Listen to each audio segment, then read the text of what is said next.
Filipenses, aos Filipenses no seu capítulo 4, somente o versículo 13. Mas eu vou ler do 12 aqui, como 13 é bem curtinho, vou ler a partir do 12. Aos Filipenses, capítulo 4, versículo 12 ao 13. Amém? Amém. Vamos falar. Se estás abatido, e sei também ter abundância. Em toda maneira e em todas as coisas estou instruído, tanto a ter fartura como a ter fome, tanto a ter abundância como a padecer necessidade. Posso todas as coisas naquele que me fortalece. Amém? A igreja pode ser assentada. Eu acho que é uma passagem bastante interessante estudando. E é a ceia de Paulo, que ele vem escrever lá a carta à igreja de Filipe, aos Filipenses. E interessante que quando Paulo ele chega numa primeira vez, ele viaja lá, ali já era o período do Império Romano, ali para a parte da Macedônia. Não sou muito bem de história não, mas é por aí, tem que estudar um pouquinho de história. Ele chega naquele lugar. Quando ele chega naquele lugar, aquele povo ainda não tinha tanto conhecimento da palavra do Senhor. Aí é que a gente fala sobre os gentis, as pessoas gentis. E interessante, quando ele chega lá, ele acha uma pessoa que hoje em dia a gente pode falar que é um nome empresário, o nome de Lídia, se não me falha a memória. Interessante que ela seguia os costumes do povo judeu, mesmo ela não sendo judia, ou seja, por mais que ela não tivesse nascido e criado no mesmo povo, ela ouvia falar de um Deus que fazia o impossível se tornar possível. Ela ouvia falar de um Deus a qual, quando ela clamava ou quando ela orava, supria necessidades. A partir do momento que chega Silas, Timóteo, Lucas e Paulo, ele fala assim: eu preciso de um lugar para poder falar da palavra. Ou seja, se não tinha conhecimento do cristianismo, não tinha sinagogas que eram judeus. Então ele fazia o quê? Ele fez o quê? Preciso de um lugar. Quando ele vai para ter de encontro próximo ao rio, ele encontra essa mulher e outras mulheres naquele rio.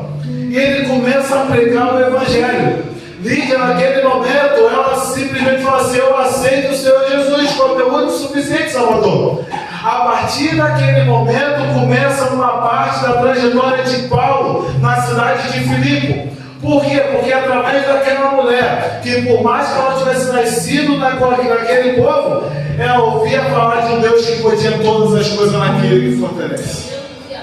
Então ela falou assim: se eu entendo o que Deus faz na minha vida e que Deus faz na vida de Paulo, porque já estava correndo a fama de Paulo, ela falou assim: eu tenho que seguir esse Deus que Paulo serve, porque eu entendo que Paulo passou por muitas coisas, mas ele também alcançou a libertação. Eu entendo que Paulo passou por muitas lutas, mas ele alcançou a salvação, e Deus é com ele. Então eu sei que Deus também pode ser na minha vida. Aleluia. Então naquele momento ela falou assim: Paulo, como eu já trabalho nessa área empresarial, usando minhas palavras pelo tempo moderno, eu vou fazer o quê? Eu vou divulgar, através de você pegando a palavra, eu também vou expandir a palavra, ou seja, eu vou começar a falar do Evangelho, eu vou começar a pegar o Evangelho a toda criatura, ou seja, através de um simples ato de humildade, pois ela simplesmente aceitar Jesus, Deus começou a mudar a vida daquela mulher.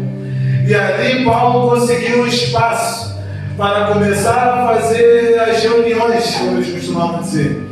Nas sinagogas se juntavam para pregar e falar do Evangelho.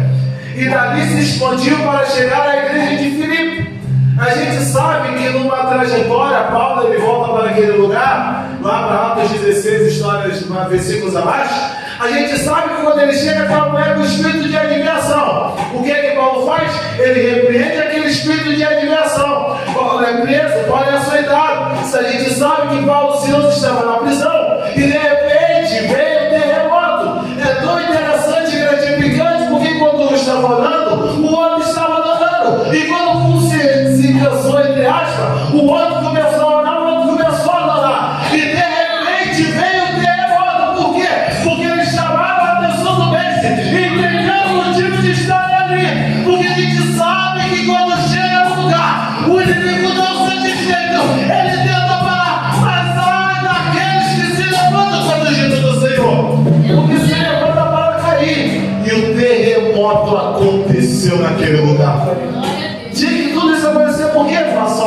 toda a salvação naquele lugar. Você não fala, irmão, é carcereiro. Um homem que cuidava das coisas lá, nem lembro muito o nome. Mas se tudo aconteceu para uma alma se salva.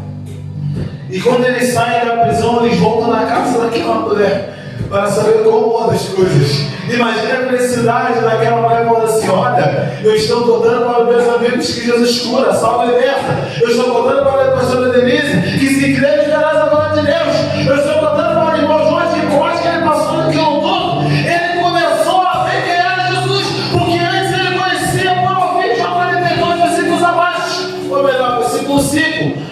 Mas é interessante que, após ele fazer aquilo tudo, levantou-se a igreja. Mas o que acontece? Paulo é preso. Aí as pessoas ficam falando: e agora? Paulo foi preso. O que nós temos que fazer? Aí ele fala assim: ei, vou mandar uma carta lá.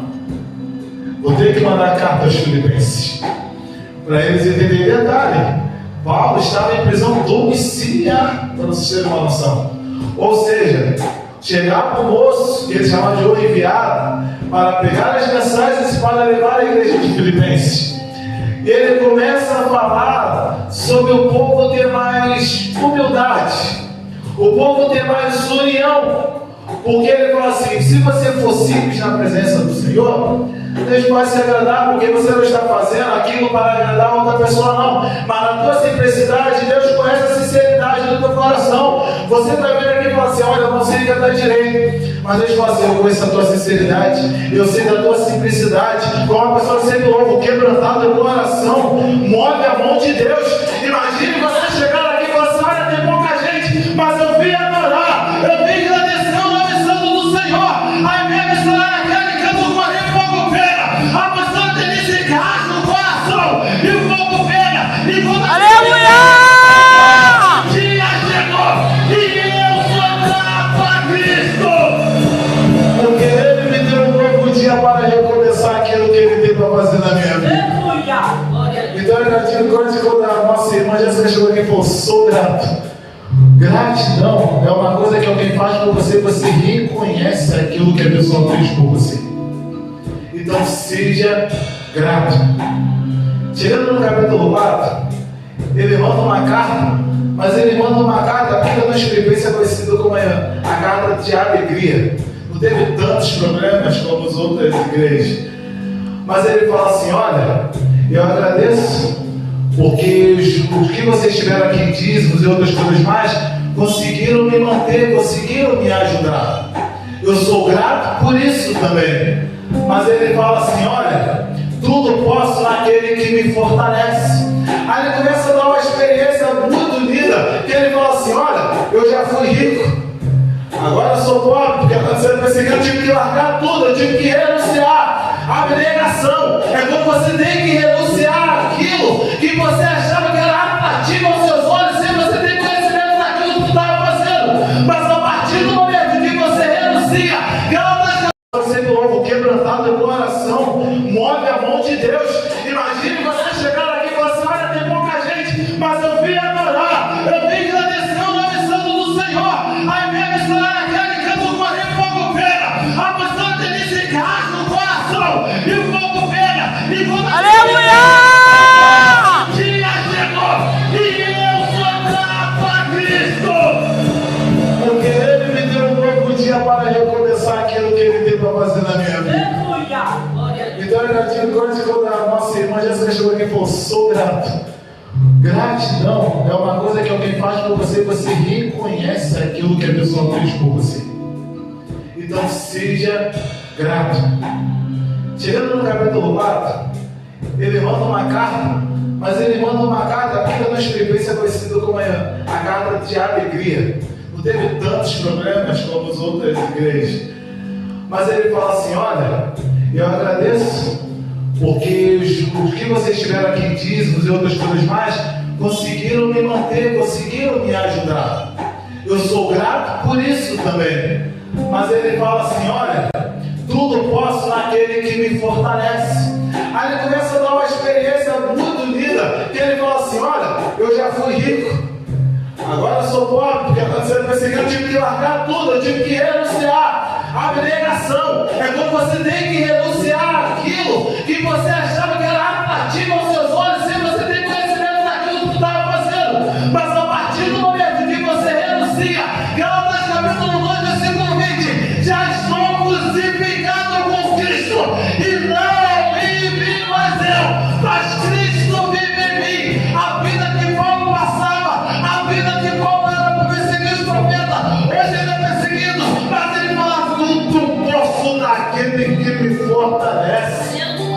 Glória a Deus. Ele fala: na riqueza ele me fortalecia. Hoje eu estou pobre e ele me fortalece. Na riqueza eu comia do bom e do melhor, e hoje em dia ele me sustenta. Então é muito gratificante ele começar a escrever, dando a ele experiência de vida. Porque a gente conhece a trajetória de Paulo. A gente sabe que ele perseguiu os profetas, e hoje em dia ele é perseguido. Mas ele começa a falar assim: olha, não se preocupe, não fica preocupado com o que vai comer, porque Deus te sustenta. Não fique preocupado com o que vai se vestir, porque o Senhor vai prover. Não fique preocupado com a situação, porque se crer, esperança glória de Deus. Se você estiver ainda falando assim: ei, a dificuldade está muito difícil, Paulo nos ensina aqui: quando está com o Senhor, andando lado a lado, Ele é contigo, Ele não tarda, não perde batalha, Ele derruba gigante, Ele derruba. Aleluia! Ele passeia contigo no meio. Glória a Deus! Ele faz até não jejuar. Imagina, já passando aqui outro irmão assim: rapaz, eu adorava, prestava sacrifício, ó Deus que eu conhecia por ouvir. Ouvindo as indagações: ó, onde você estava quando eu criei o céu e a terra?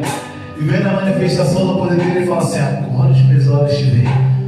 Lembra aquela passagem que eles falam assim: Senhor, abre os olhos do moço, quando ele estava rodeado dos seus inimigos. Imagine, naquele momento, a igreja de Filipe, eles falam assim: Senhor, agora dá-me uma visão diferente. Paulo está preso, mas mesmo assim eles estão andando, falando assim: ó, vou cuidar de você, eu sou contigo, Paulo. Paulo, eu sei que você não vai desistir. Paulo, eu sei que essa prisão não vai te matar. Estamos preocupados, mas a igreja está fazendo continuação. Ele fala assim: enquanto você ora, eu te fortaleço. Glória a Deus! Seus interesses enquanto você for, enquanto você ora, Deus estende suas mãos e fala: filho meu, levanta-te, põe de pé, porque eu sou contigo. E eu te fortaleço. Imagine o moço chegando, o nome dele é tão difícil que eu falou que tiver Epágrafo, o nome do moço, não é difícil. Ele chegando ali e dando as boas novas para a igreja: ei, Paulo está bem. Ué, mas ele está preso, ele está com corrente. Como você pode dizer que Paulo está bem? Ele fala: porque no meio da aflição Deus está fortalecendo ele. No meio da dificuldade, ele não se abalou e falou assim: eu vou me pôr de pé, porque quem me sustenta e me garante é o Senhor. Ele falou assim: eu deposito meus problemas em Deus, e eu sei que Ele vai resolver. Por quê? Porque Ele tem a solução dos meus problemas. Eu sei que eu estou preocupado aqui, mas eu sei que Deus está me fortalecendo para chegar onde eu sei que Ele quer me colocar. Eu estou passando por uma dificuldade, mas não é ela que vai me parar. Paulo explica sabiamente: não deixe a dificuldade achar que é maior do que você. Não deixe o teu problema achar que é maior do que você. Não bote empecilhos, não bota barreira, mas lembra que você tem o Deus com o Deus maiúsculo, porque Ele é maior do que o minúsculo, porque Ele é maior do que o gigante. Ele fala assim: teve um período na minha vida em que eu persegui os profetas, e eu achava que o que eu estava fazendo era certo. Lembra quando Jesus ele faz um discurso na despedida dele após ele ir para a crucificação? Ele fala assim: no mundo tereis aflições. Mas ele fala assim: por que terei aflições e serás perseguido? Porque o povo que te persegue ainda não tem conhecimento da minha palavra. O povo que te persegue é o povo que ainda não entende quê? Então você faz o seguinte: tem de bom ânimo. Ah, mas por quê? O povo não entende, vai perseguir, vai planejar? Sim, mas tem de bom ânimo. Porque eu vim aqui, eu serei crucificado, mas eu venci. Mediante da situação que Jesus passou, mas tem de bom ânimo porque eu venci. Mas te digo mais: você também vai vencer. Então imagine, Paulo sem conhecimento nenhum. Você acha que ele sabe que ele é bem esperto? Mas fazendo aquilo, mas não estando liberto. O que adianta ele ter todo aquele conhecimento? E no final, quando a gente fala desse fariseu, tinha todo o conhecimento, mas explicava de uma forma totalmente distorcida da palavra original. Então Paulo ele começa a falar assim: olha, antes eu persegui. Só eu vou dar um exemplo aqui para vocês entenderem sobre a carta. Mas hoje eu sou perseguido. Imagina ele, tem todos os motivos para retroceder, para voltar para a minha vida como era antes. Antes eu era rico, eu tinha tudo do bom do melhor. Eu falava, as pessoas me obedeciam. Eu ganhava todo mundo no debate. Eu era bem estudado, eu era bolsado. Estudei Gamaliel, na melhor escola. Ele poderia falar: eu sou um cara. Mas ele era assim, gente. O cara era bonzinho, era gente boa. Ele falou assim: mas o que adianta eu ter isso tudo e no final também perder minha salvação? O que adianta ter todo o conhecimento? O que adianta ter todo o entendimento? É bom, é excelente ter todo o entendimento da palavra. Até porque essa carta ali, 2 e 3 dos capítulos de Filipenses, ele fala: cuidado com os falsos profetas, com os falsos mestres, que naquela época eles ainda usavam circuncisação. Que ele fala assim: pode parar com isso, não precisa mais disso. Mas aqui tinham pessoas que ainda usavam os costumes meio papapá, que falando: isso não é muito legal. Por isso no capítulo ele fala assim: eu tenho que ter humildade, simplicidade. No capítulo 2 ele fala assim: você tem que ter fé, você precisa perseverar. No capítulo 3 ele fala assim: cuidado com os nossos profetas, que todo mundo chega aqui e fala o que quer, que acha que entendeu. E a gente está certo assim, você não vai avançar. Mas o diabo não falou, porque todo mundo sabe que aquilo fortalece. E às vezes pode estar escrito: se crê, verás a glória de Deus. Então ele fala assim: toma cuidado. Mas chegando no capítulo 4 ele fala assim: não se preocupes.